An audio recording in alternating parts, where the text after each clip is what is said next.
welcome back to my channel. In today's video, I'm about to make Darren a German chocolate cake. That is his favorite cake, and his birthday was this past week, so I thought I would make him a homemade favorite cake of his, so that's what we're gonna do. So if you're interested in seeing how to make a really good German chocolate cake, then just keep watching.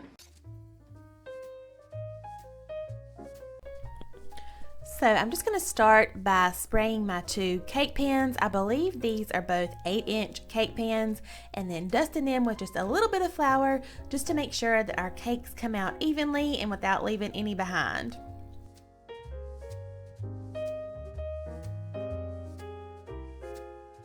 Alright, so I'm going to be using my KitchenAid mixer today, but you can just use a hand mixer or whatever you have. So to our mixer, next bowl, I'm going to go ahead and add 2 cups of all-purpose flour.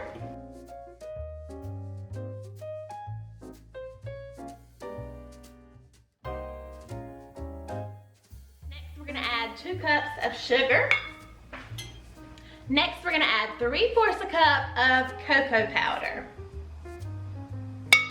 Alright, next I'm just adding 2 teaspoons of baking powder.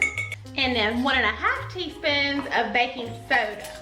Next, 1 teaspoon of salt. And then I'm just gonna go ahead and turn my mixer on and let all of our dry ingredients combine. So I'm also gonna take my spoon and just make sure that flour and sugar down there is incorporated with everything else on top. Sometimes it can stick to the bottom of your bowl a little bit, especially with the mixer. I'm just gonna let that mix on low so we don't have chocolate explosions going everywhere. Just let that mix a few minutes and we'll get together our wet ingredients. Okay, next we're gonna add 1 stick of unsalted butter.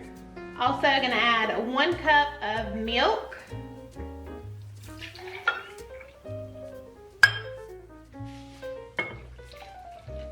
Then we're gonna add 2 eggs.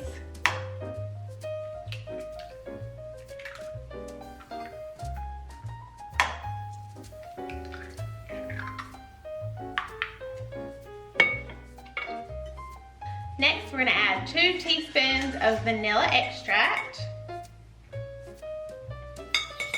And over on the stove, I have a cup of water coming to a boil. We're going to add that in next.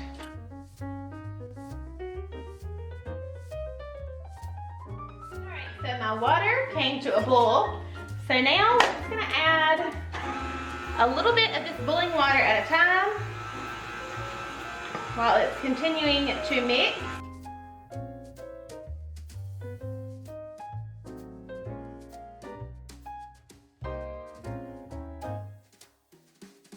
Once you've poured all of the boiling water in, I'm going to turn our mixer up to about medium-high and let that mix for about 1 minute straight.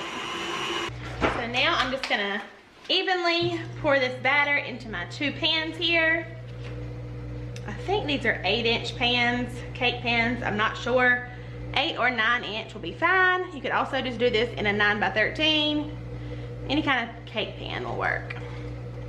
Okay, so we're just gonna pop these in the oven for about 30 to 35 minutes or until a toothpick comes out clean.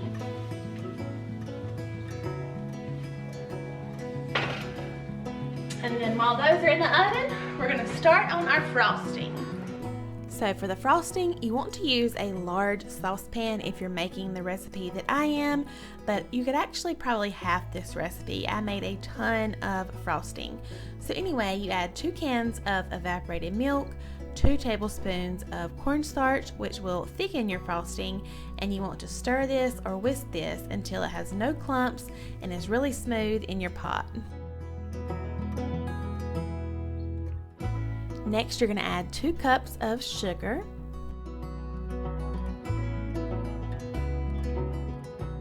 And then next you're going to add just your egg yolks. And I have this cool little gadget here. I'm sure they have some on Amazon's. I will link one down below. I really like it for separating eggs. It makes it super easy. So I'm just putting my yolks over here into a separate little measuring cup, and then you're going to whisk those up really good and add that to your pot.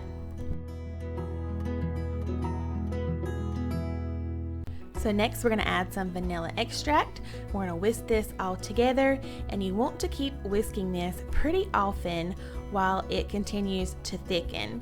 It will take just a few minutes and it will start to thicken up, and I think the consistency that you want is kind of like if you've ever made instant pudding. It's almost that thickness. And once it reaches that thickness, you're going to remove it from the heat, and then we'll add our pecans and coconut.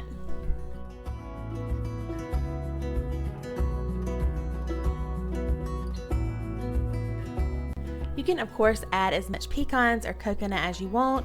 I just added 2 small little bags of pecans. One was chopped more finely than the other, but I actually like how that consistency turned out. And then I added about 2 cups of flaked coconut, and you'll see I actually go back and add just a little bit more. So like I said, it's just a personal preference, but you just want to stir that all up, just get it the consistency that you want. Go ahead and taste it, see if you like how it tastes, and then we'll go from there. And the only thing I want to tell you guys also about this frosting is that it needs to cool for at least a couple hours in order to stick to your cake. You guys will see what I mean in just a second.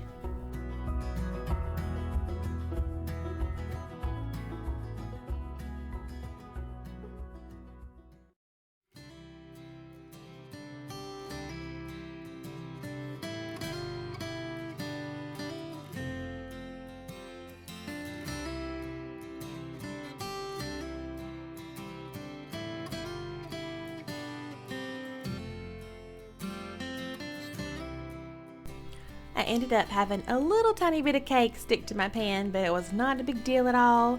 A little bit extra frosting never hurt anybody, and you would never know. So anyway, like I said about the frosting, you definitely want to let it cool completely. I was kind of in a time crunch on this day, so I didn't have enough time to let it cool. I let it cool for an hour, but that wasn't enough. So that's why I'm telling y'all to let it cool at least 2 hours. And you'll see me when I try to frost my cake that it just was not sticking to the sides of my cake how you want it to do. So I ended up just putting the whole cake back in the fridge with the frosting looking a crazy hot mess, but it actually turned out great in the end. I pulled it back out of the fridge and the frosting had hardened and thickened up and cooled, and it definitely stuck to the cake, and I could, you know, make it that perfectly round cylinder shape that I was going for without it just falling off and looking a mess. So anyway, it did turn out fine, but even right here you can see it's just too hot and it hadn't thickened enough.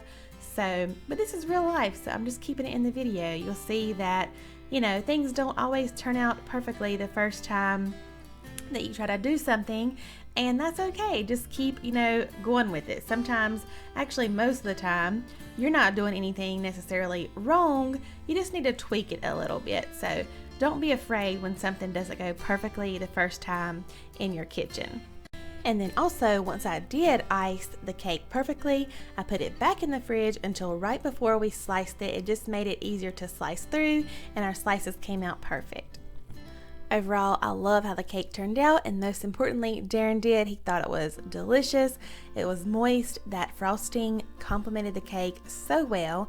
So if you like German chocolate cake, I hope that you give this recipe a try. Alright y'all, that's going to be it for today's video.